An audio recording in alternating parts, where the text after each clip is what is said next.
Branham. Les 70 semaines de Daniel. C'est parti. Page... Donne la date. La date. Oui, je donne la date, frère. Les 70 semaines de Daniel prêchées le 6 août 1961. Vous voyez? Le dimanche matin, le 6 août 1961. On est d'accord? Vous êtes d'accord? Ok. C'est bien d'accord. Moi, c'est ici même. D'accord, vas-y. Voilà, la brochure est là. Je ne veux pas qu'on dise que non, Salem est en train de mentir, Non, moi je ne veux pas ça, parce que je ne peux pas dire de fausseté contre un serviteur de Dieu. Il faut que nous soyons factuels et honnêtes. La prédication, c'est les 70 semaines de Daniel. Dans cette même brochure, il y a 3 prédications. Il avait prêché les instructions de Gabriel à Daniel, première page. Après, il a prêché les 6 bits de la visitation de Gabriel à Daniel, jusqu'à page 43. De 43 jusqu'à 85, il a prêché la 70e semaine de Daniel. J'ouvre maintenant, je viens à la page 111, en bas, paragraphe 128. De même que nous déboulonnons pour les musulmans, c'est la même chose que nous faisons contre tous les faux prophètes. Il dit maintenant, mes frères prédicateurs et mes frères et sœurs, autour du monde, tout autour du monde, d'après ce que je comprends, la première Bible qui a été écrite, Dieu l'avait écrite dans le ciel parce qu'il devrait lever les yeux pour se rendre compte qu'il y a un Dieu au ciel. Branham dit que la première de Bible que Dieu avait faite pour que le Daniel et les autres, tous ces gens-là, les Abraham, Dieu avait inscrit ça au ciel. Et quelle est cette première Bible? Écoutez très bien. Il dit, il y a un seul Dieu au ciel, que Dieu est au-dessus d'eux. Si vous remarquez dans les zodiaques, Branham dit donc, pour Branham, la première Bible, c'était les zodiaques. Maintenant que personne d'entre vous n'aille, tenez-vous strictement à cette Bible-ci. Il nous dit de ne même pas encore que nous ne puissions pas encore aller loin de cette Bible. Bien qu'il va introduire la marmaille, il nous dit tenez-vous strictement à cette Bible. Celui qui nous dit de nous tenir strictement à cette Bible, il dit mais les zodiaques, c'est qu'il y en a. Il dit mais les zodiaques, c'est qu'il y en a premier dans les zodiaques, d'après ce que je comprends, c'est la Vierge. Et en dernier, dans les zodiaques, c'est les lions. Ouvrons tout d'abord les zodiaques. J'aimerais que nous allions à pas. J'ai mon ordinateur. Nous allons voir les signes zodiacales.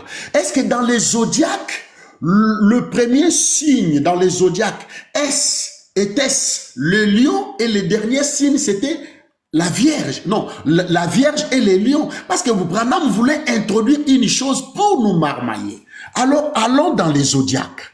Les signes zodiaques. Les signes zodiacales. Nous allons voir les signes des zodiaques. Regardez mes frères. Est-ce que dans les signes zodiacales, si on regarde dans les signes zodiacales, attendez, il faut que je voie ces signes zodiacales, j'en avais, permettez-moi, parce que quand on est en live, j'avais déjà tout prévu. Vous allez voir que, en attendant que je vous montre ça, dans les signes zodiacales, ça commence par les Gémeaux et ça finit par le Poisson. Mais Branham dit, si vous regardez dans les signes zodiacales, ça commence par la Vierge et ça finit par Lion. Pourquoi? Il voulait introduire quelque chose de faux, qui n'était pas fondamental dans les signes zodiacales. C'est là où on attrape Branham. Oh, la connexion me fait défaut. Mais on est là.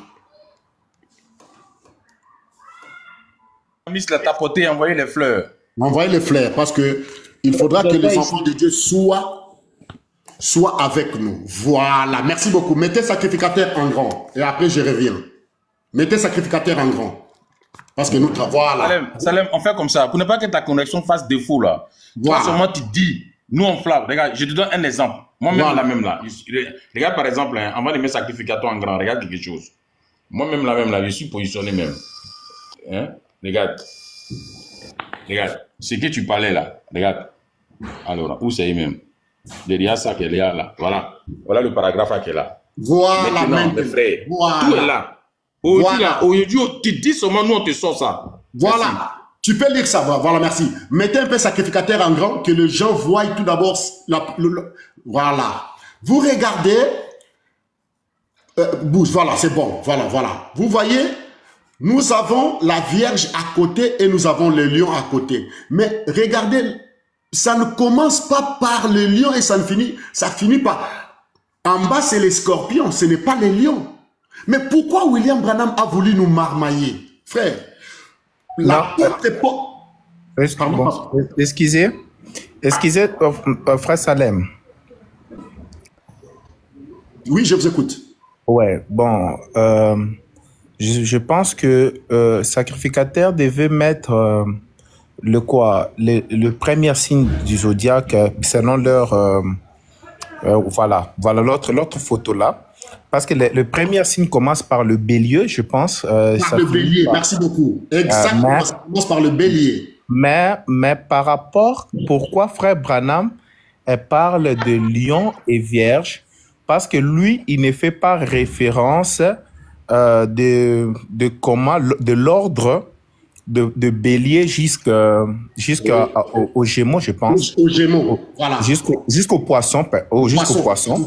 Oui, il ne fait pas mention de cet ordre généalogique des zodiaques, mais il fait mention de l'ordre cyclique des zodiaques.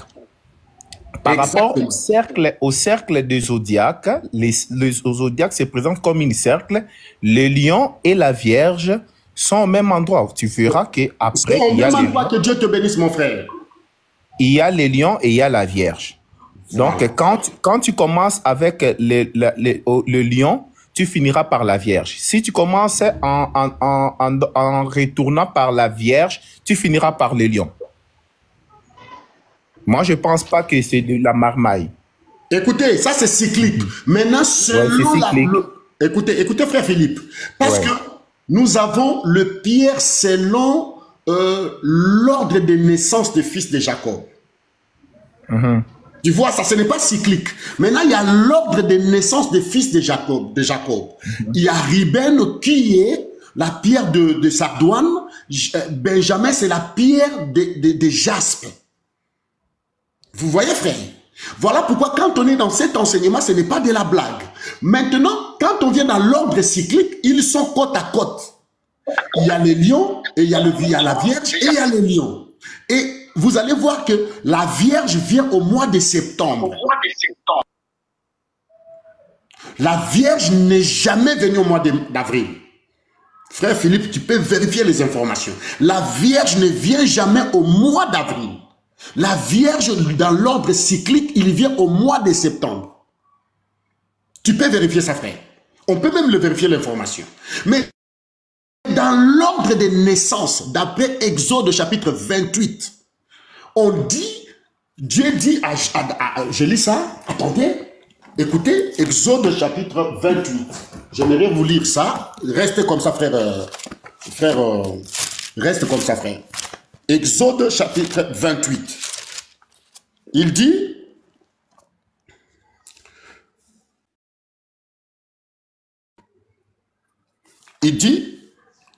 Exode 28, verset 6. Tu prendras 2 pierres d'onyx et tu graveras les noms des fils d'Israël, 6 de leurs noms sur une pierre et 6 autres sur la seconde pierre, d'après l'ordre de naissance. Ça, c'est Exode 28, verset 9. Moïse devait prendre 2 pierres d'onyx. La première des pierres d'onyx devait avoir les 6 premières pierres et la seconde pierre d'onyx devait avoir les 6 dernières pierres. Il dit selon l'ordre de naissance, ce n'est pas cyclique. Il dit maintenant au verset 17, tu enchanceras une garniture de pierre, 4 rangées de pierres. Première rangée, écoutez, une sardoine, une topaze, une émeraude. Deuxième rangée, seconde rangée, une escarboucle, un saphir, un diamant. Troisième rangée, une opale, une agate, une amélite. Quatrième rangée, une chrysolite, un onyx et un jaspe. Or, le jaspe, c'est la pierre de la rédemption, comme émeraude, la pierre aussi de la rédemption. Il est l'étave, il est la lèvre et l'étave. Mais si tu regardes dans l'ordre cyclique, tu as raison. Mais dans l'ordre des rangées de naissance, tu n'as pas raison. Parce que dans l'ordre cyclique de zodiacal, la Vierge vient au mois de septembre. Or, le Messie ne peut pas naître au mois de septembre. Le Messie doit naître au mois de Nissan. C'est que entre mars et avril. Ça, ce n'est pas l'enseignement d'aujourd'hui. Vous voyez maintenant où il y a eu la marmaille. Jésus ne pouvait pas naître au mois de septembre. Sinon, la grossesse allait au-delà de 9 mois. Ah, mais je pense que vous êtes en train de faire de grandes confusions. Non, laissez-moi tout d'abord finir, frère. Oui, finissez. Attendez, frère, que je finisse tout d'abord. Alors, c'est parti. Il dit, d'après ce que je comprends, c'est la Vierge. En dernier, c'est dans le zodiaque, c'est les lions. C'est la première venue de Christ à travers la Vierge. Et la seconde venue de Christ, c'est les lions des tribus de Juda. Voyez, frère, tu peux mettre la citation là, que je lise ensemble avec vous. Mettez le frère... voilà. Nous lisons ensemble avec vous. 129 maintenant. Maintenant, nous voyons qu'il y a une autre qui a été écrite ou une autre qui a été placée. C'était les pyramides. Avez-vous remarqué dans les pyramides, comme elles commençaient large à la base, comme une montagne faite de pierres massives, et ça continuait jusqu'au sommet. Mais il n'y a jamais eu de pierre qui a été posée au sommet de la pyramide, de la grande pyramide là-bas en Égypte. Là encore, Branham a menti. Vous ouvrez l'internet, vous allez voir que toutes les pyramides ont une pierre de fête. Toutes les pyramides en Égypte ont été coiffées. Branham dit aucune pyramide n'a jamais été coiffée. Mettez-moi en grand, je vais vous montrer avec un billet de $1. Toutes les pyramides ont été coiffées, mais Branham va nous démontrer une pyramide maçonnique. Mets-toi en grand. Salem, toi-même, mets-toi en grand. Je me mets en grand, papa. Je me mets en grand. Regardez ce billet de $1. Branham va parler maintenant de un billet. Il va nous parler de cette pyramide qui n'a pas la pierre de fête, dont la pierre de fête descend. Vous voyez? Je continue tout d'abord de lire ça et vous allez comprendre. Il dit, maintenant nous voyons qu'il y a une autre qui a été écrite ou autre qui a été placée, c'était le pyramide.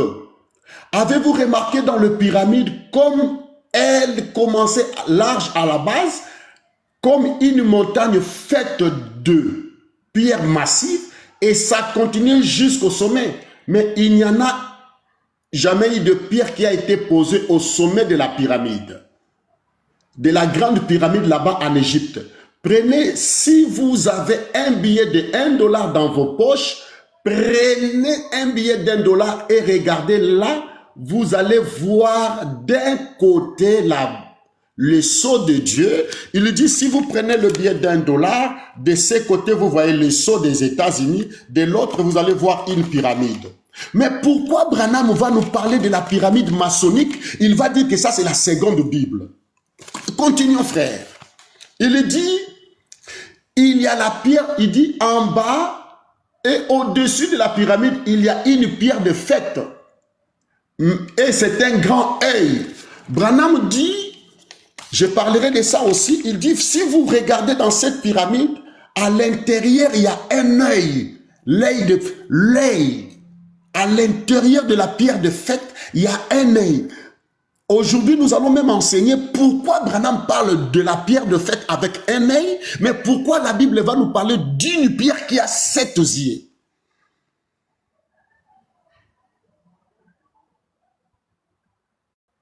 Pourquoi Branham va nous parler de cette pyramide dont la Bible ne connaît pas, avec l'œil ici, et cet œil ici, tous les francs-maçons savent que c'est l'œil de l'Oris. Ça, c'est la sublimination du monde occulte. Mais lui, il dit, continuons. Il dit, il y a la pierre de fête, mais c'est un grand œil, ça s'appelle sous la pyramide là, le grand sceau. Pourquoi l'aigle de l'Amérique n'est-il pas le grand sceau? Ça, c'est un sceau de Dieu. Il dit que ça, c'est le sceau de Dieu. Ça, ce n'est pas, dans ces billets, il n'y a pas sceau de Dieu. Dans ces billets, il n'y a que le symbole diabolico-satanique. Ah, les frères, il revient à vous tout à l'heure. Il revient, pardon. Donc, tout ça, ce sont des symboles. Il n'y a pas de souci, il n'y a pas de souci. Il n'y a pas de souci. Tout ça, ce sont des symboles. Djorouba, tu peux descendre. Nous sommes là. On vient de commencer, hein, Djorouba. On vient de commencer, on a tout le temps. Tout ça, ce sont les symboles maçonniques sataniques. Mais Branham dit que c'est la seconde Bible de Dieu. Mon frère, prends-moi la deuxième référence. Frère, les sacrifices. Ouvre maintenant, prends l'adoption. Prends l'adoption. Maintenant, on prend la modération et puis on va framponner. Ne t'inquiète pas. Il y a tous les autres qui sont là. Salem, il est 19h30, à 20h tu chutes. Oui. Et puis maintenant, on va passer aux questions-réponses. Merci. Prends-moi l'adoption prêchée le 18 mai 1960.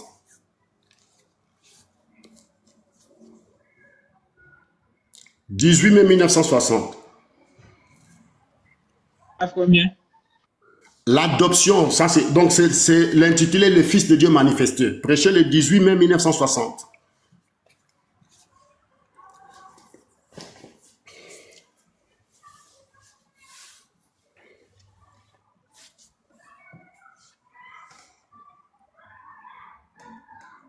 Tu es là?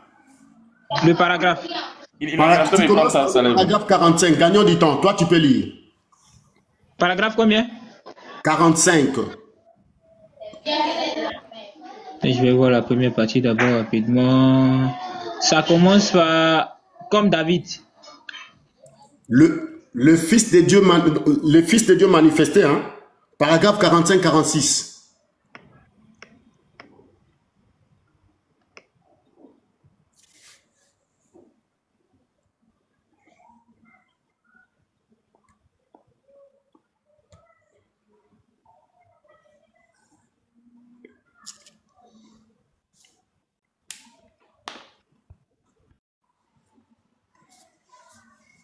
Tu peux lire, frère.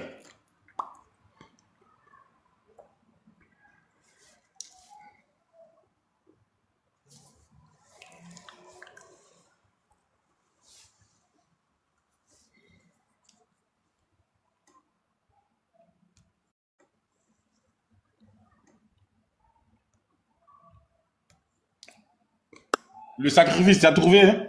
Tu as trouvé? Puis l'adoption avec le même titre. Vous voyez un peu? L'adoption. Oui. Le 18 mai 1960, le Fils de Dieu manifesté. Attends, je vais voir la date. Le Fils de Dieu manifesté.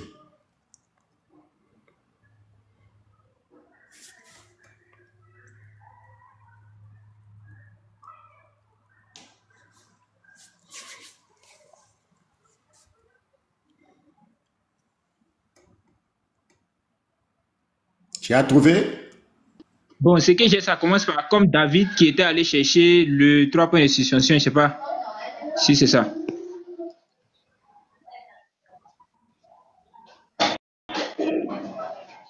Lis ça. Le Fils de Dieu manifesté.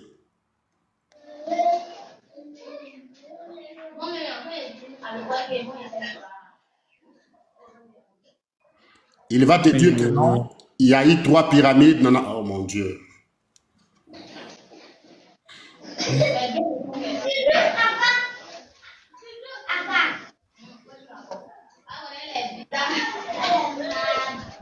Tu as trouvé? Pas encore. Attends, je vais taper dans la barre de recherche.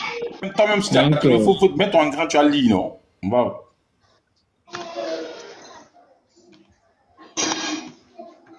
Vous avez dit que je vous laisse le temps de lire parce que je n'aimerais pas qu'on dise que non, je suis en train de mentir.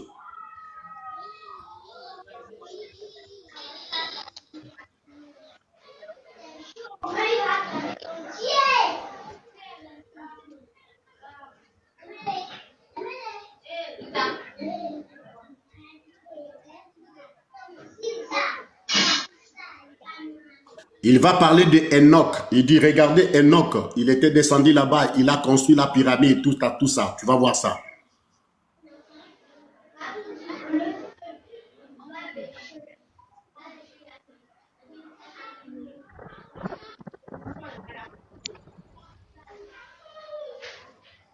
Tu as trouvé?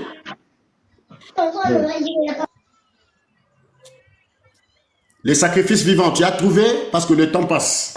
Je n'ai pas encore trouvé. Bon, je vais écrire pyramide et puis je pense bien que ça va sortir rapidement. Salem, mets-toi en grand toi-même et puis il faut lui le temps qu'il cherche, non? Voilà. Donc, dans cette prédication, Branham est en train de dire que... Mets-toi en grand. Oui, je te mets en grand. Dans cette prédication, Branham est en train de dire que c'est Enoch qui était descendu en Égypte. Il a bâti la pyramide, qui est la seconde Bible de Dieu. Mais maintenant, nous allons poser la question à Branham. Quand est-ce que Enoch de la Bible, selon Genèse chapitre 5, était-il descendu là-bas? Oui, Branham contredit la Bible dans toutes choses, frère. On posera la question à William Branham. Est-ce que notre Enoch, le patriarche, le fils, dans Genèse chapitre 5, nulle part on dit que Enoch serait descendu en Égypte pour construire une pyramide. Mais bien entendu, moi je prends la Bible et vous allez prendre les citations de Branham. Regarde, Branham dit que Enoch serait descendu en Égypte, c'est lui qui avait construit la pyramide de Gizeh, cette pyramide, la plus grande pyramide.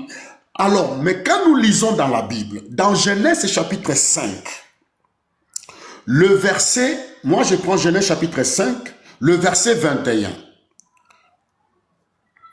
Genèse chapitre 5, écoutez très bien mes frères.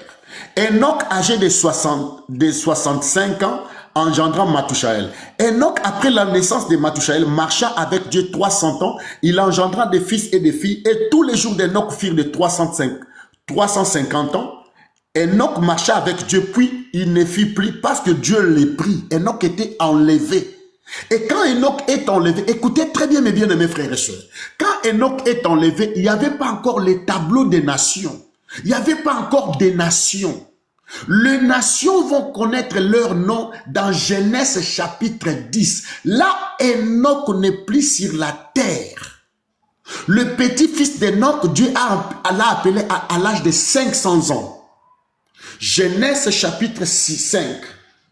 Tous les jours de Lémec firent de 700 ans, de 777 ans, puis il mourut. Noé, âgé de 500 ans, engendra Sem et Cam et Japheth, puis Dieu l'a appelé au ministère. Noé avait 500 ans, pendant que Enoch était déjà enlevé. Frères et sœurs, nous sommes dans l'ère de vérifier les Écritures. Mais Branham va nous mentir en nous disant que c'est Enoch qui avait construit la pyramide.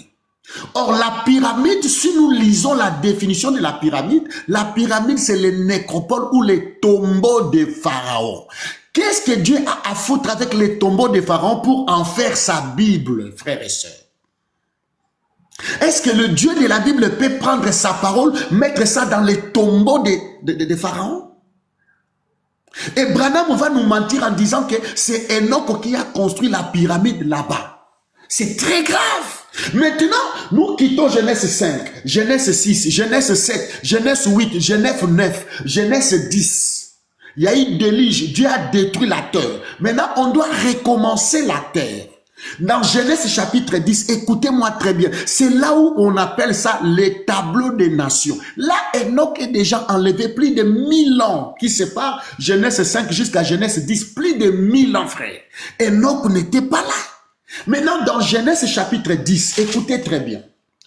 Genèse chapitre 10, verset 6. Le fils de Cam fut Cush, Misraïm. Frère, vous avez le téléphone. Tapez Misraïm. Misraïm maintenant veut dire Égypte. Voilà à quel moment le mot Égypte commence à apparaître. Là, Enoch n'est pas sur la terre.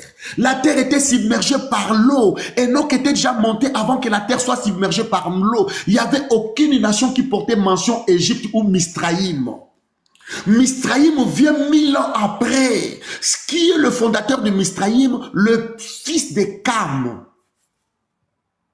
qui est notre ancêtre commun. Parce que nous, les Noirs, nous avons l'ancêtre commun Cam ou bien Cham. Cham va engendrer Cush. Cush qui est l'Éthiopie et Misraïm et Pout. Il y a Cush, Put et Misraïm.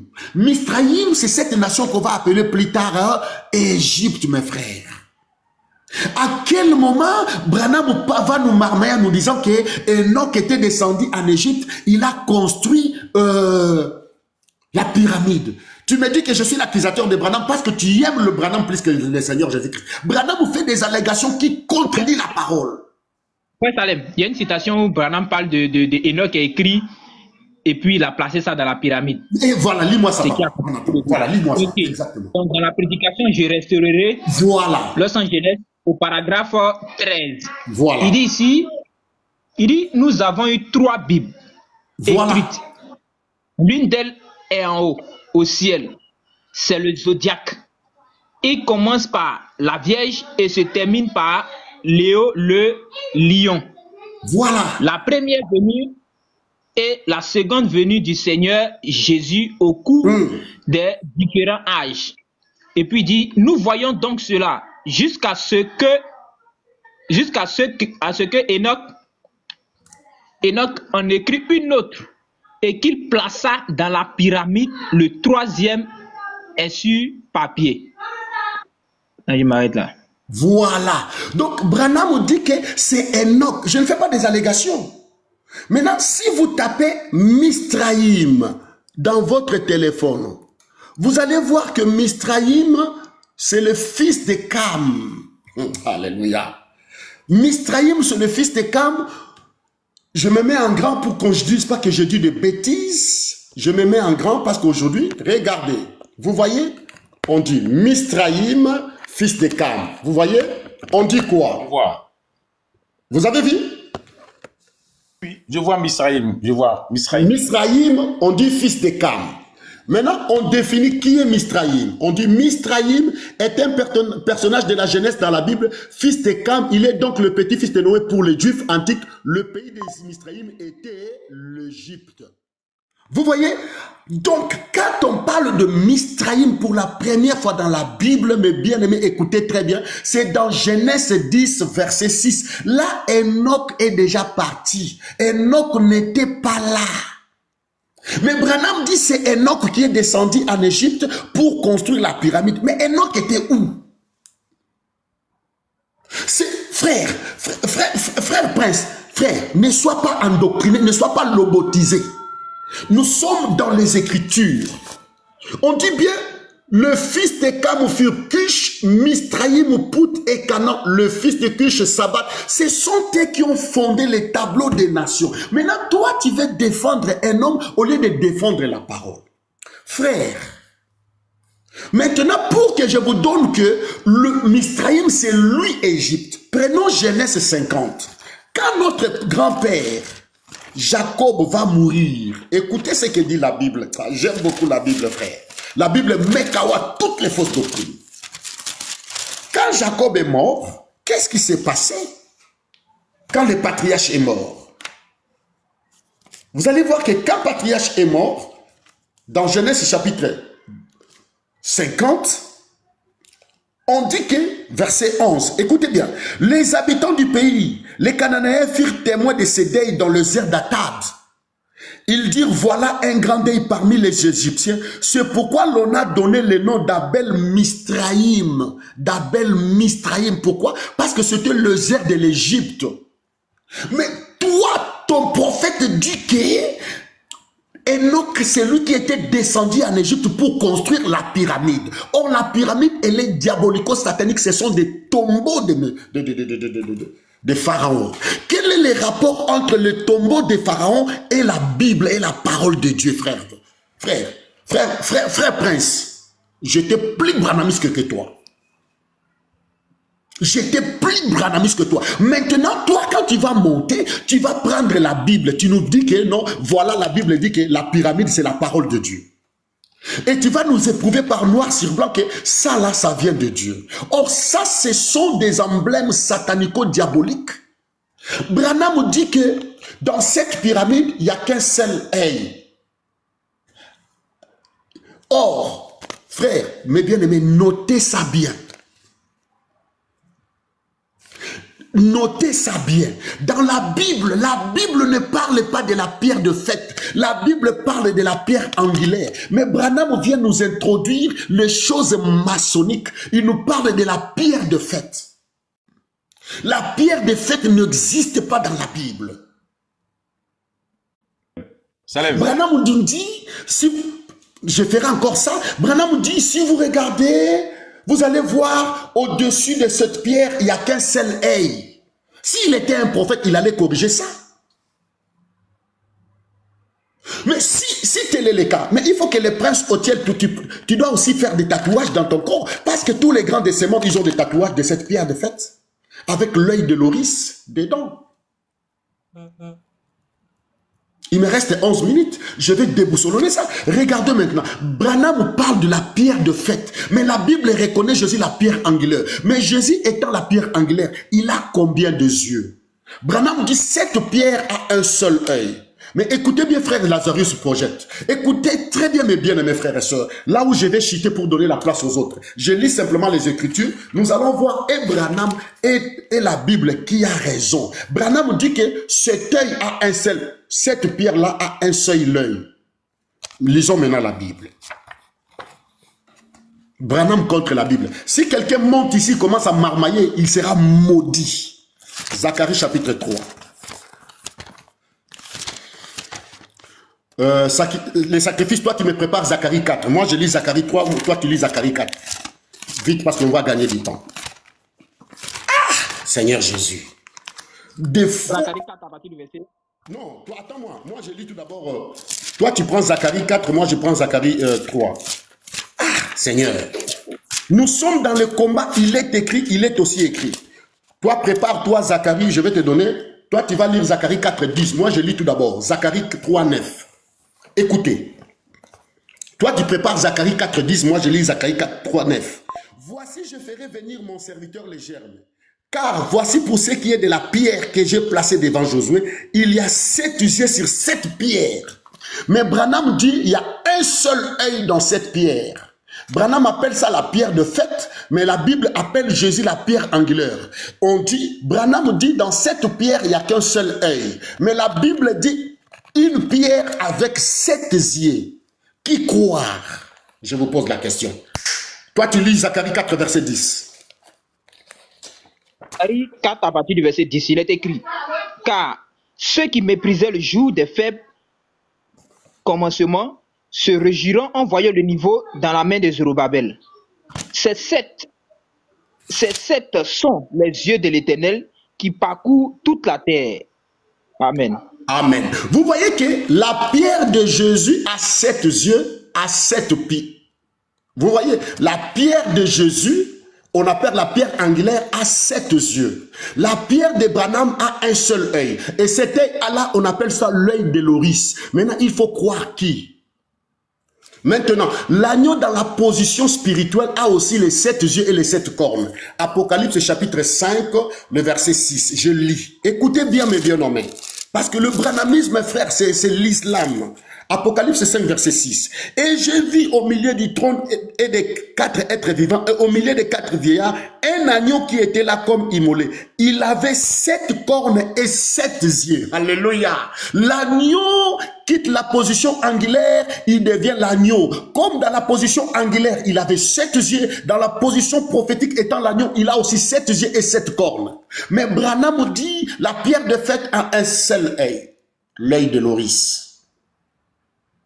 C'est ça la pierre de l'Illuminati, la pierre maçonnique. Vous voyez? La pierre maçonnique, mes bien-nommés. Vous allez voir que Branham vous parlait toujours des maçons. Je suis reconnaissant aux frères maçons. Ils m'ont fait ceci, ils m'ont fait... Mais si tu étais Malachie 4, parce que Élie, les prophètes, il n'a jamais fait la corrélation avec les 400 prophètes de Balaam, de Baal.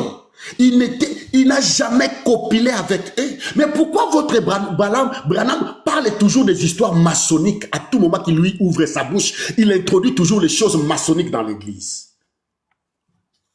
Pourquoi? Posez-vous la question. Pourquoi lui, quand il parle, il introduit toujours les choses maçonniques? Parce qu'il était dedans. Et Branham dit que la pyramide, c'est la deuxième Bible de Dieu. Mais quand on cherche la pyramide, on ne trouve pas les histoires de Dieu dedans. Mais qui a construit la pyramide Salem? Mais ce sont les Égyptiens eux-mêmes. Exactement. Ce sont les Égyptiens. Ils étaient polythéistes. Ils étaient des polythéistes. Enoch n'a jamais été là-bas. Si quelqu'un pouvait parler de la pyramide, Moïse pouvait parler de la pyramide, Joseph pouvait parler de la pyramide, Jésus pouvait parler de la pyramide parce qu'ils étaient en Égypte. Mais bien nommé, évitons les sentiments. Les branhamistes sont des papillons, les branhamistes sont des idolâtres. Quiconque est dans le message de Branham n'est pas un frère en Christ, c'est un idolâtre comme un musulman. Pendant que tu cherches là, attends, je me mets en grand. Je vais frapponner rapidement, je vais revenir rapidement en quelques secondes sur ce que tu avais dit au départ. En ce qui concerne, comment on appelle ça là, les 70 semaines de Daniel. Voilà, on vient à peine de lire. Regardez bien, maintenant mes frères et mes sœurs, d'accord, tous, tout autour du monde, d'après ce que je comprends, la première Bible, bien évidemment, qui a été écrite, Dieu l'a écrite dans le ciel, parce qu'il devrait lever les yeux pour se rendre compte. Ça veut dire que Dieu lui-même, là, il devait se lever les yeux. Je ne sais pas si vous parler de Jésus, qui se levait les yeux pour se rendre compte qu'il y a un Dieu au ciel. Bon, ça c'est le comportement des musulmans, bien évidemment. C'est-à-dire que il est ici et puis il cherche un autre Dieu qui est dans le ciel. Comme les gens disent qu'il cherche le fils cherche son père dans le ciel, qui est son Dieu. On va continuer. Ça, c'est pas le débat du thème du jour. Mais ça vous dit que c'est la même chose. Un Dieu au ciel, que Dieu est dessus d'eux. Et si vous remarquez bien, dans le zodiaque là, maintenant que personne d'entre vous n'aille, tenez-vous-en strictement à cette Bible-ci. Il dit que quoi? D'après ce que je comprends, d'après ce qu'il lui connaît du zodiaque, c'est la Vierge. Et en dernier, dans le zodiaque, c'est le lion. Ici, là, voilà ça. C'est un menteur. Un menteur. Continue, papa, continue. Ici, il ment. Parce que ici, qu'est-ce qu'il veut faire? Il veut nous faire croire. Voilà, il dit maintenant qu'il veut nous faire croire. C'est la première venue du Christ. Voilà. À travers qui? À travers la Vierge. Voilà. Et sa seconde venue, c'est le lion de la tribu de Juda. Vous voyez? Ça veut dire, lui-même dit, vous voyez, tellement il est en train de marmailler. Qu'est-ce qu'il veut faire croire? Il veut maintenant prendre l'ésostérisme là, pour essayer de plaquer ça dans la Bible pour nous dire que la Vierge là, qui est Marie par laquelle Jésus est venu, bien évidemment, lui, c'est l'alpha au commencement par la Vierge, et puis l'oméga, c'est le lion qui est Jésus-Christ. Exactement. Bon. Quand on va prendre maintenant le signe zodiacal, là, voilà. Le signe zodiacal de l'ésotérisme, le premier signe zodiacal, c'est le bélier. Oui, le dernier, c'est le poisson. Exactement. Maintenant, regarde où se trouve le lion. Le lion, d'ailleurs, vient avant même la Vierge. Voilà. Il dit le contraire. Le contraire. Que Dieu te bénisse. Parce que il prend ça pour coller à la Bible, pour essayer de marmailler. Il met pratiquement le petit suppositoire là, en voulant coller sur la Bible, pour enculer les Ivoiriens. Et puis dire les Ivoiriens, pour enculer les chrétiens. Voilà. Il était dans l'ordre. Il était dans l'ordre, frère. On va vous traquer, vous les branhamistes là.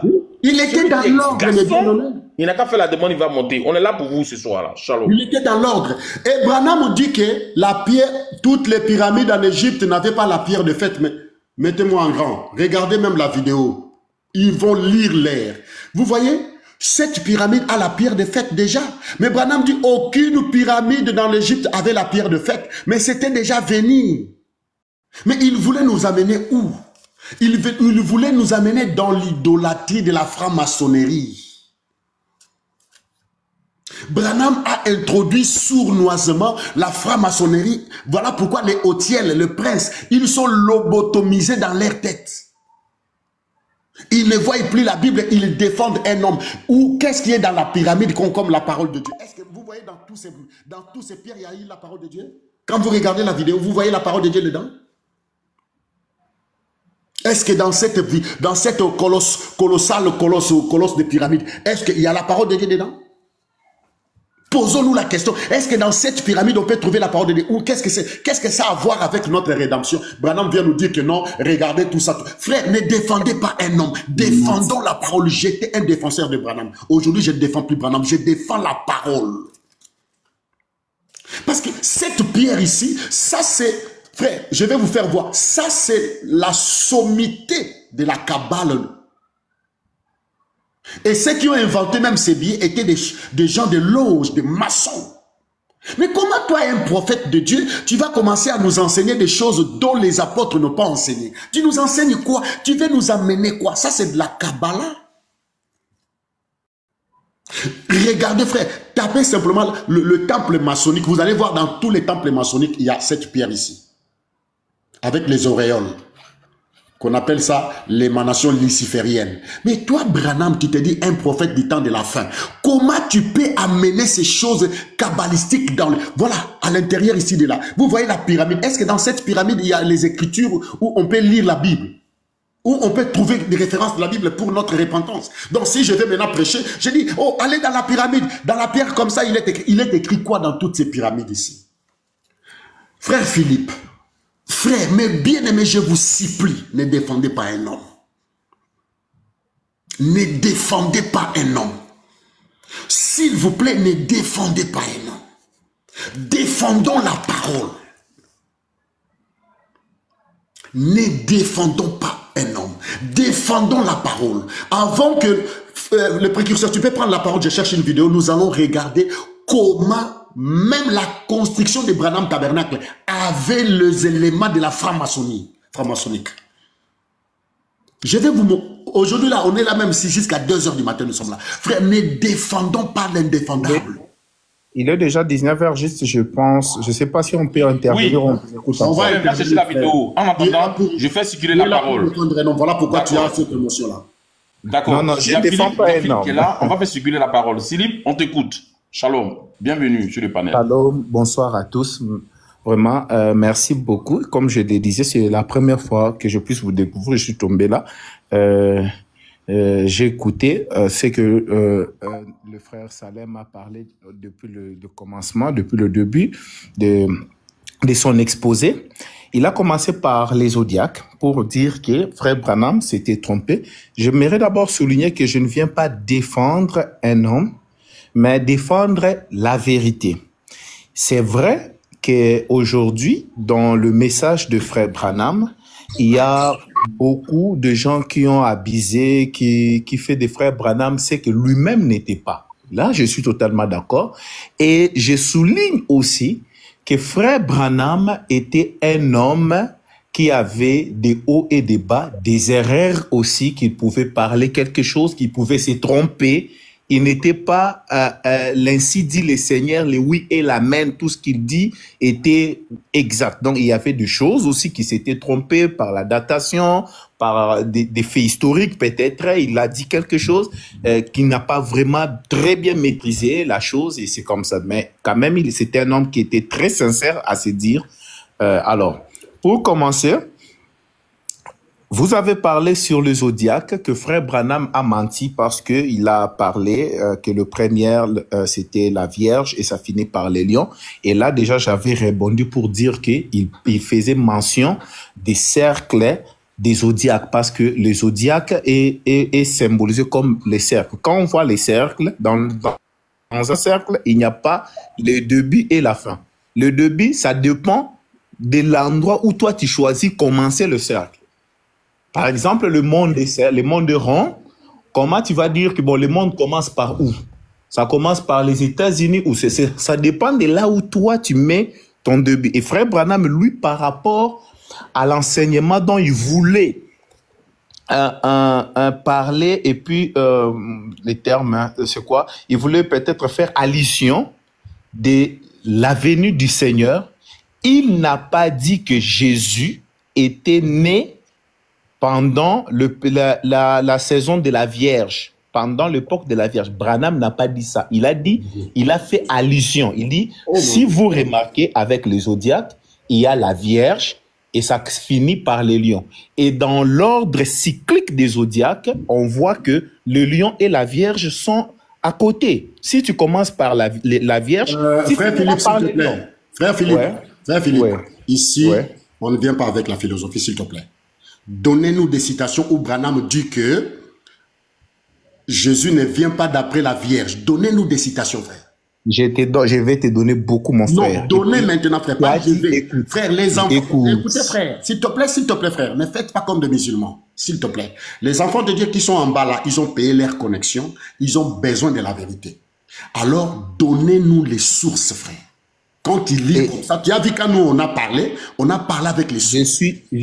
Parce que tu t'es préparé. Moi, je dis que je viens de comme tu n'es pas préparé, frère, écoutez s'il te plaît, comme tu t'es pas préparé, laisse les jours où tu viens, tu seras préparé, tu viens. C'est comme ça le comportement des musulmans. Quand tu veux monter dans un panel, si tu n'es pas préparé, écoutez s'il te plaît, frère, s'il te plaît. Pourquoi maintenant?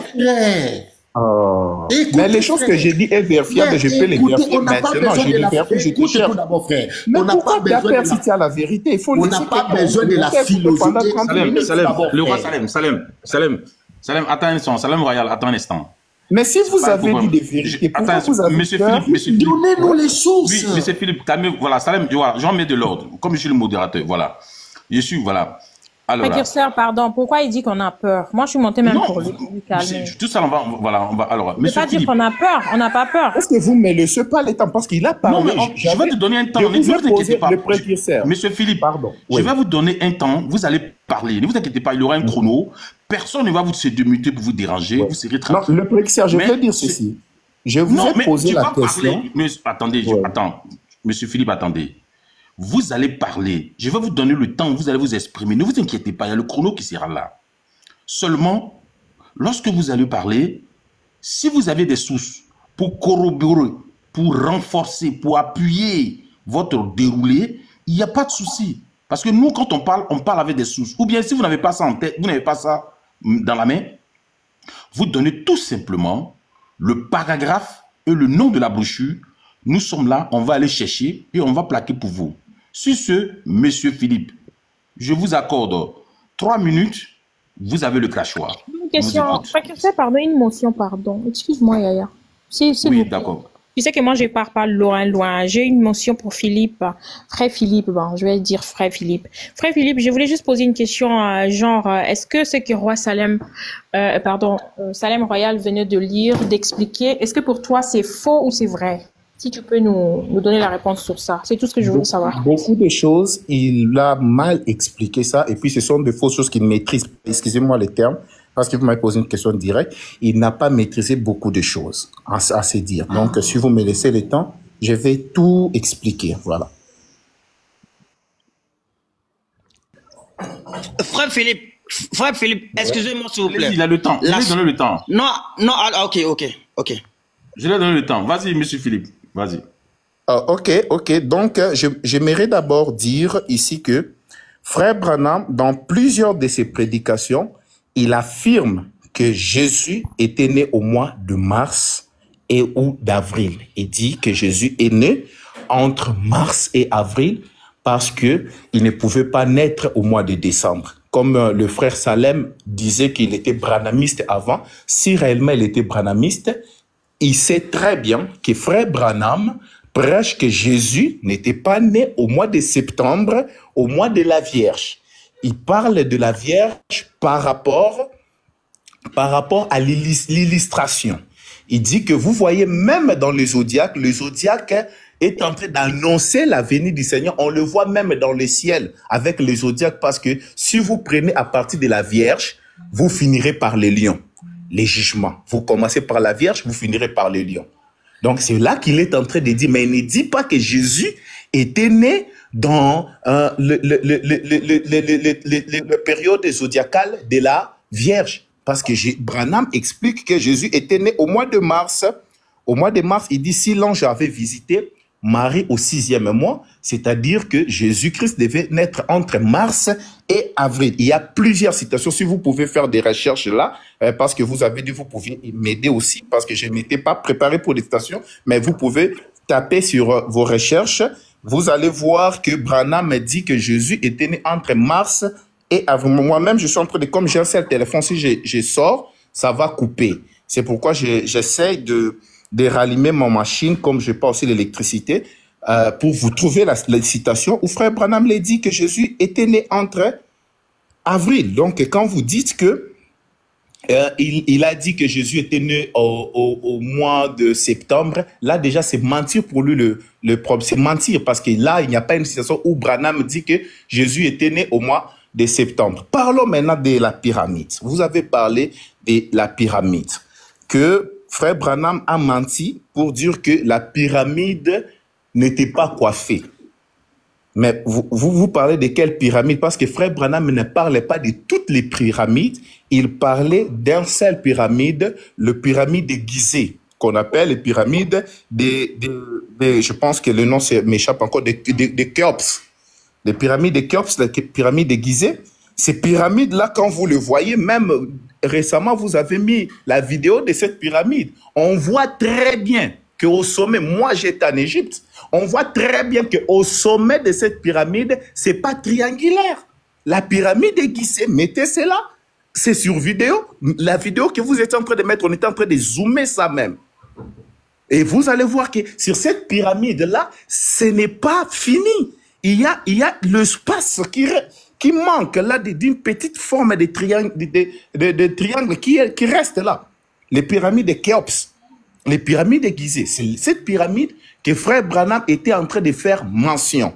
Que cette pyramide-là n'a pas été coiffée. Vous allez la voir que c'est en forme de triangle, mais quand on monte au sommet, on voit que ce n'est pas pointu au sommet de cette pyramide, c'est pas pointu.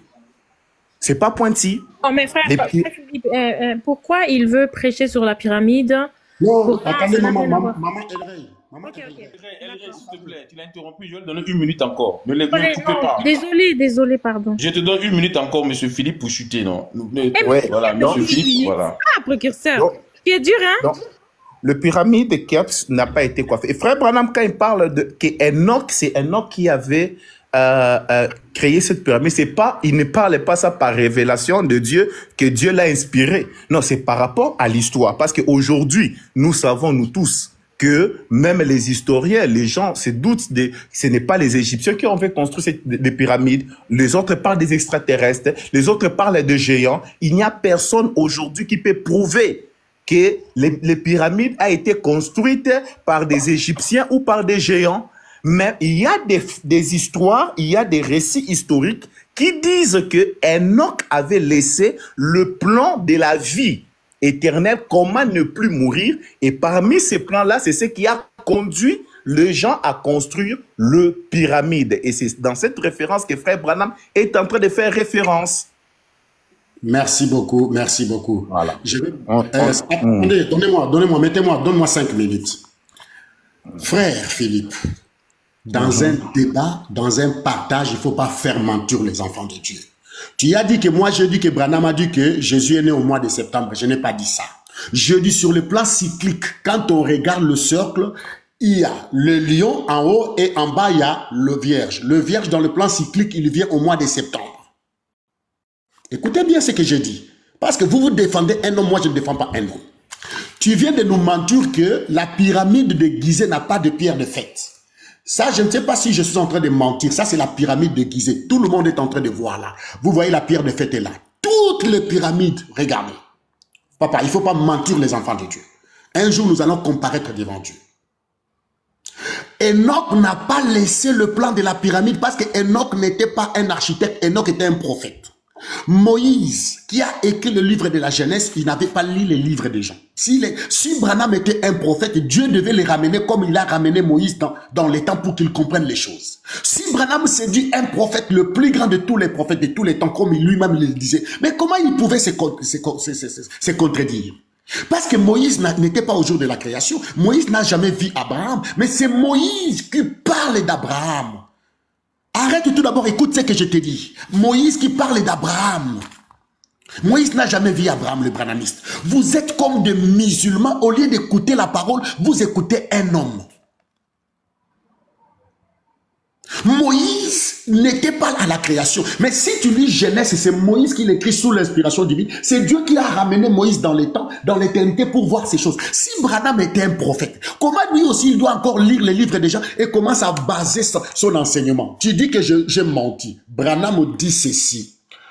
Il dit d'après ce que je comprends, c'est la Vierge en dernier, c'est dans les zodiaques, c'est les lions. C'est la première venue de Christ à travers la Vierge.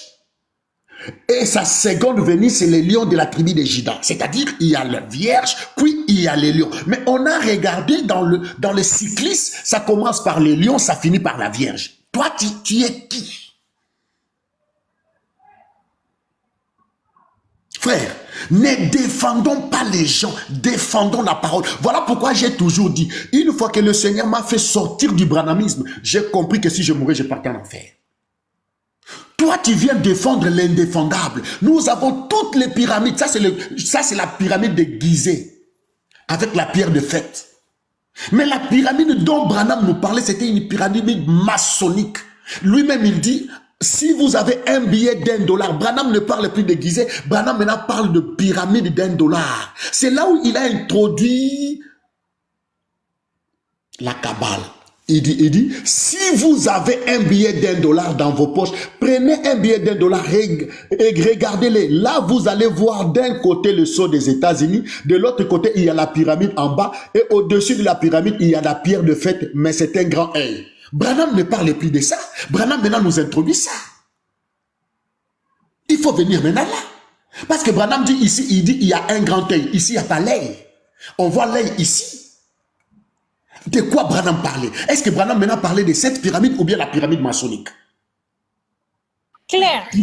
Il ne faut pas venir marmailler maintenant les gens. Parce que Branham dit qu'ici, il dit si vous regardez, il y a l'œil. Il dit si vous avez un billet $1, je suis allé au Château Rouge, j'ai acheté ça pour démontrer aux enfants de Dieu.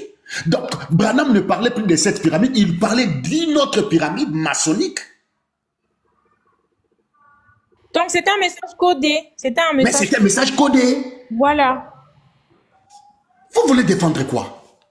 Je vous laisse les crachoirs. Le frère, il est parti. Il est parti. Il est parti, le frère. Je vais parler 2 minutes. Shalom à tous. Oui, non, le frère Jeriba, tu as parlé. Il veut dire qu'il ne faut pas que quelqu'un va monter ici et puis il va donner des allégations et puis il va partir. Nous, on veut bien écouter. Il faudrait que chacun expose bien pour que nous, on les écoute. Hein. Non, frère, ils ne peuvent pas rester parce que nous sommes prêts avec des preuves à l'appui.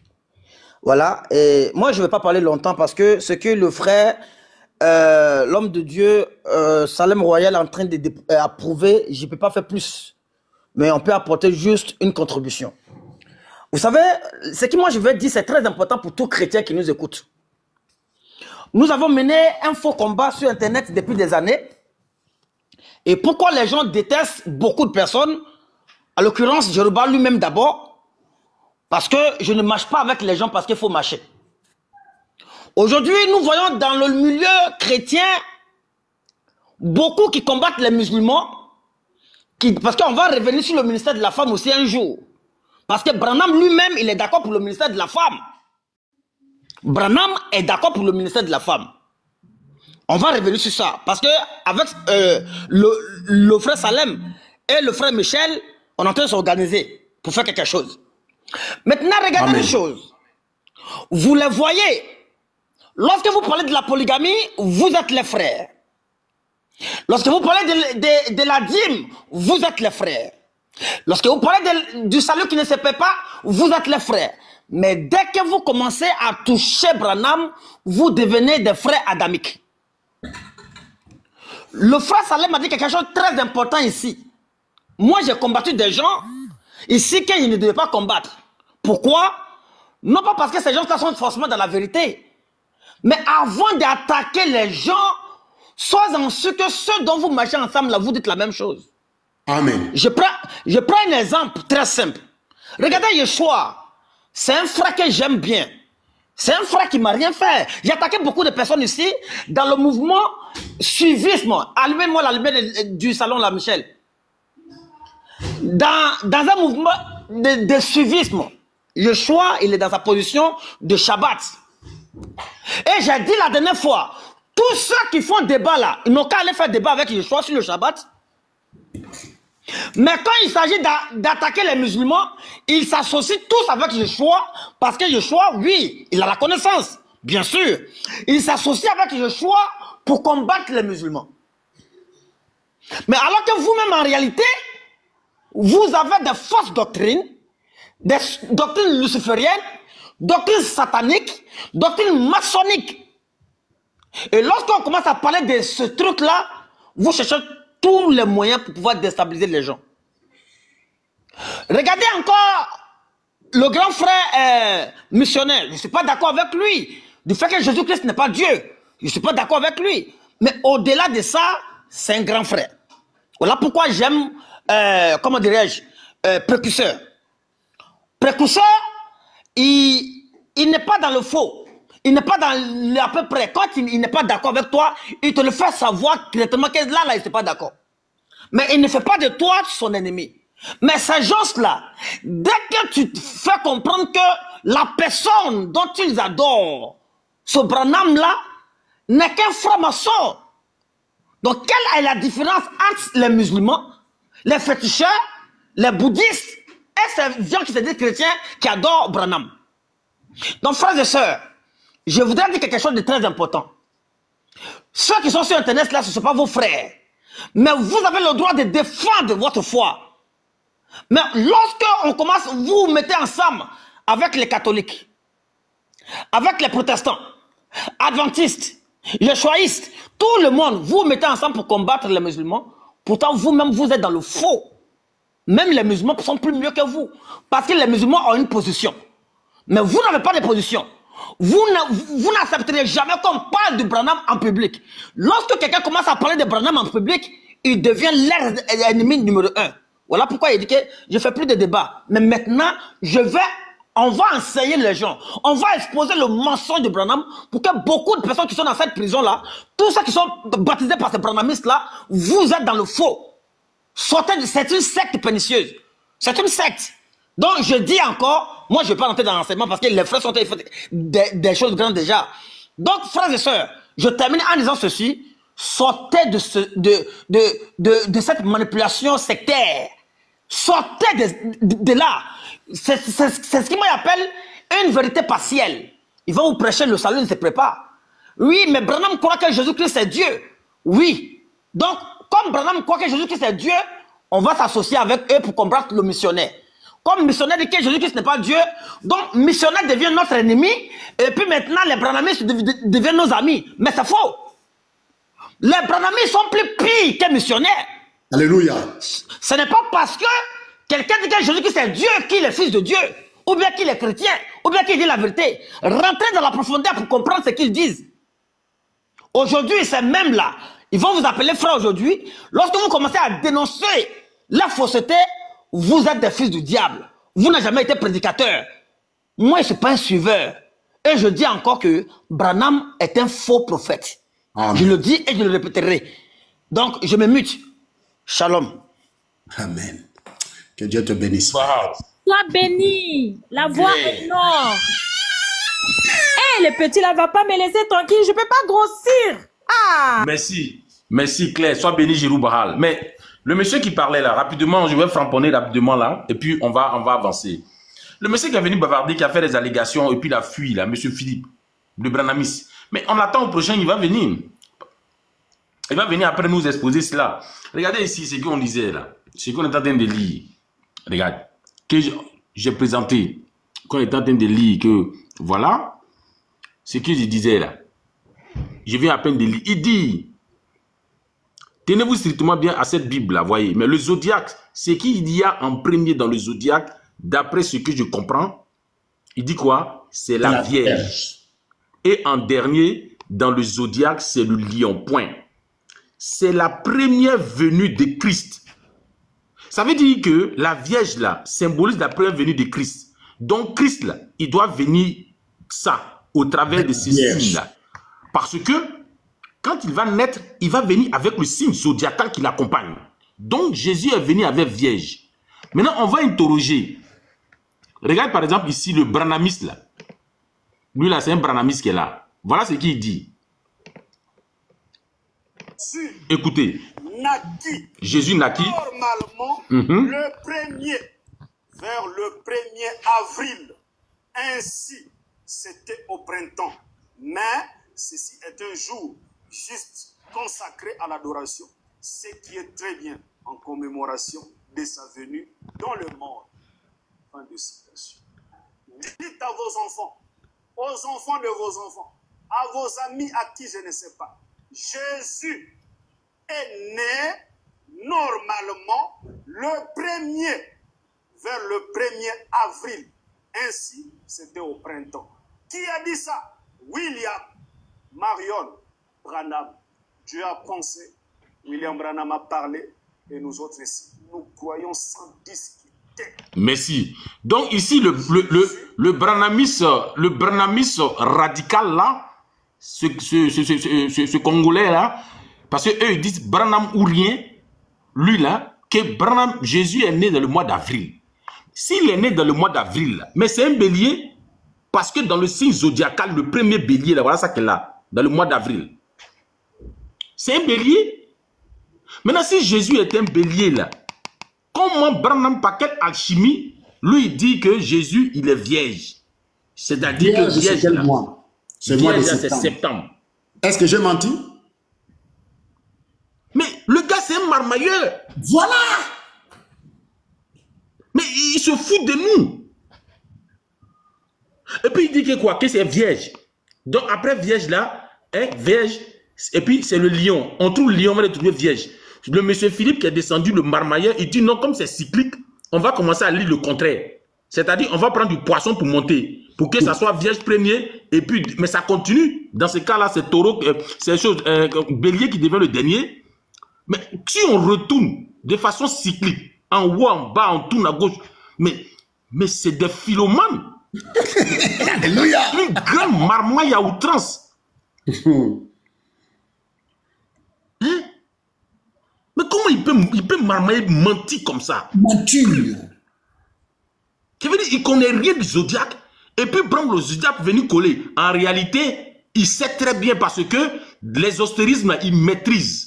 Mais il ne sait pas comment il va faire placer ça de manière subtile dans l'évangile. Alors il va chercher maintenant, comme on parle de lion de la tribu de Juda, et puis Marie qui est venue vierge, il prend ça pour coller comme pour dire alpha et oméga.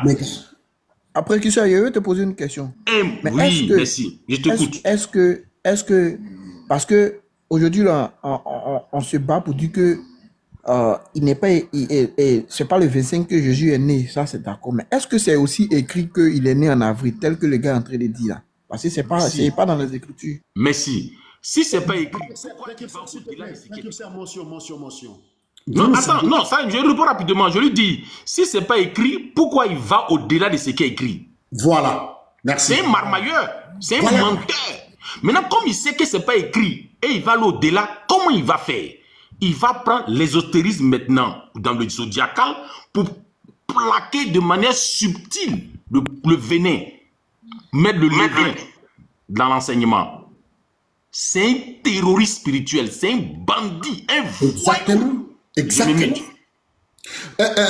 L'indispensable, Maman El Rey, frère Jérémie, le frère Les Sacrifices, Jéroubal.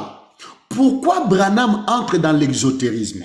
Parce que Branham, nous allons lire dans l'histoire de ma vie, de 1959. Écoutez très bien mes frères, parce que les gens disent que non, ils sont en train de faire un chantage contre Salem pour que les gens ne puissent pas m'écouter. Branham est allé voir un médium. Or, la Bible dit, vous ne pouvez pas consulter le médium.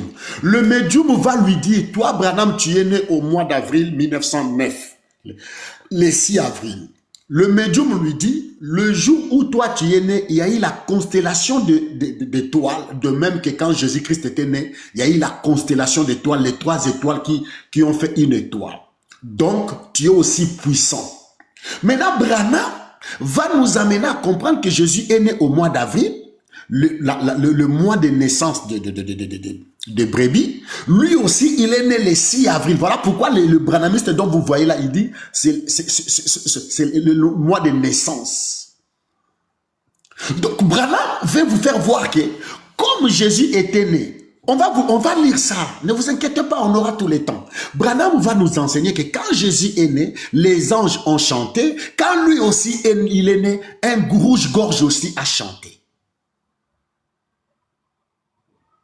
Frère, Branham dit, le frère Philippe est revenu, Branham a dit, quand Jésus est né, les anges ont chanté. Quand moi aussi je suis né au mois d'avril, le rouge-gorge est venu, il a chanté en plein gosier. Il veut nous amener dans quoi, frère? Toi-même, le précurseur, on a vu que Branham dit que Jésus est venu par la Vierge, c'est la première venue, la seconde venue par les lions. Mais regardons du point de vue cyclique. On commence par le bélier, on finit par le poisson.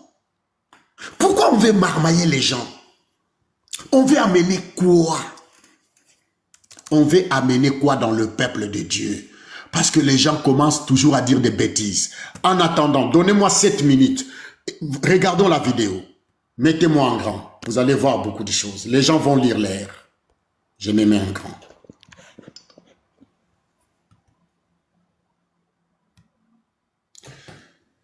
On va regarder la vidéo ensemble.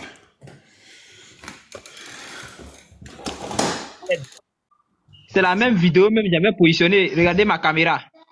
Oui. Si tu peux mettre ça, tu peux mettre. Mets-toi en grand. Faites-moi des bruits, vous là. Sur l'utilisation du chandelier à 7 branches.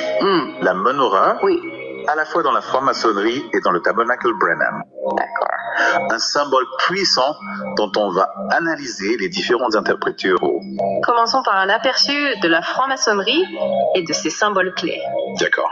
La franc-maçonnerie est une organisation fraternelle qui utilise des symboles et des rituels pour transmettre des enseignements moraux et philosophiques. Intéressant.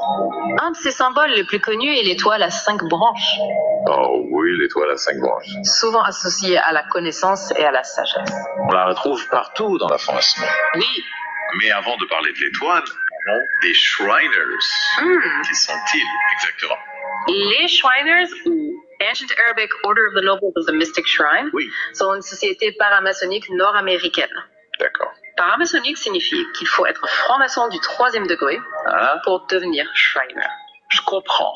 Ce 3e degré représente le niveau de maître maçon, le plus haut niveau dans la hiérarchie symbolique de la franc-maçonnerie. Donc c'est une sorte de club exclusif réservé aux maçons expérimentés. Oui, on peut dire ça comme ça. Et leur logo, qu'est-ce qu'il symbolise? Le logo est très intéressant. Oui. Et là, quelque chose m'est tombé dans la main. Mais quelque chose est arrivé dans ma main, d'un coup. Et quand j'ai regardé, c'était une épée. Elle s'adaptait exactement à ma main. Et je la tenais. J'ai dit que c'est joli. Je l'ai regardé et je me suis dit, mais tu sais, j'ai toujours eu peur des épées. J'étais assez content de ne pas avoir vécu à l'époque où on s'en servait, parce que j'ai peur des couteaux. Et alors, je me suis dit, qu'est-ce que je pourrais bien faire avec cela? Et pendant que je la tenais dans ma main, une voix qui venait de quelque part a dit, c'est l'épée du roi. Et alors, elle est partie. Eh bien, je me suis demandé ce que ça voulait dire. C'est l'épée du roi. Et je me suis dit, s'il avait dit l'épée d'un roi, j'aurais peut-être pu comprendre. Mais il a dit l'épée du roi. Aussi, peut-être que je ne le comprends pas bien. Peut-être que je ne le comprends pas bien. Il représente une figure assise sur un trône, tenant 2 épées. D'accord. Le tout au-dessus de 3 marches. Ces 3 marches symbolisent les 3 premiers grades maçonniques. Apprenti, compagnon et maître. Intéressant. On retrouve cette structure à 3 niveaux. Oui. Non seulement dans le logo des Shriners, mais aussi sur la façade de leur temple. Attendez. Mais stop. Regardez ça, bien-aimé. Regardez la construction de Branham Tabernacle, ça va correspondre au plan maçonnique. Regardez bien, il y a eu les 3 degrés. Vous allez voir que Branham va construire son église selon le plan architectural maçonnique. Continue, frère. Aussi dans le bâtiment original du Tabernacle Branham. Exactement. C'est là que les choses commencent à devenir vraiment intéressantes. D'accord. On a des photos qui montrent clairement cette ressemblance frappante. Vous allez pouvoir les voir de vos propres yeux. Incroyable. On dirait presque que le tabernacle a été construit en s'inspirant des temples maçonniques. Mais ce n'est pas tout, n'est-ce pas? Non. Vous avez parlé de l'étoile à 5 branches. Oui, l'étoile à 5 branches est un autre élément clé. Oui. On la retrouve sur les temples des Shriners. Et tenez-vous bien sur le Tabernacle Branham. Et sa position n'est pas due au hasard. Son emplacement précis renforce le lien avec la symbolique maçonnique. C'est fascinant. Mais stop. Vous voyez, dans le plan architectural de Shiners, il y a une étoile à 5 branches. Mais Branham aussi, dans le Branham Tabernacle, a mis dans la même position en bas de Branham Tabernacle une étoile sous la fête, la pierre de fête. Vous voyez, dans son église, il y a une fenêtre qui a la fête. Et il a mis une étoile là. Est-ce un fait d'hasard ou c'est fait sciemment? Continue, papa. Absolument. Nous voulons remercier les Shriners, n'est-ce pas l'auditorium Shriners? Les Shriners, ils ont été gentils envers moi partout où je suis allé. Si je faisais une tente en un mauvais temps, ils ouvriraient leurs portes et diraient « Venez ». Finalement, je suis l'unique de ma famille, chez mon père, ou du côté de ma mère, ou aussi du côté de ma femme qui soit liée aux francs-maçons, les Shriners, les temples, ou quelque chose dans leurs organisations. Et puisse Dieu les bénir, c'est ma prière, qu'il en soit pour chacun. Finalement, je suis l'unique de ma famille, chez mon père, ou du côté de ma mère, ou aussi du côté de ma femme qui soit liée aux francs-maçons, les Shriners, les temples, ou quelque chose dans leurs organisations. Et puisse Dieu les bénir, c'est ma prière, qu'il en soit pour chacun. Finalement, je suis l'unique de ma famille. Sacrifice, il faut bloquer un instant là. Bloque un instant là. Voilà, merci. Donc ici, c'est clair qu'il rend hommage aux francs-maçons. Mais ça ne change en aucun cas. Attends, je vais vous lire une sourate. La sourate 36 des musulmans. Je mets sur le Al-Coran. Voilà. Courant seul, vous allez voir.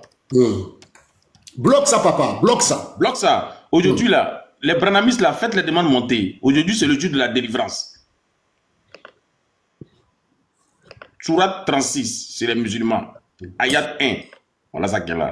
Je vais me mettre en grand tout à l'heure même. Et après, je remets le truc qui est là pratiquement. Voilà. Ici, Branham, ici, qu'est-ce qu'il fait? Il essaie ici de nous rappeler cette sourate.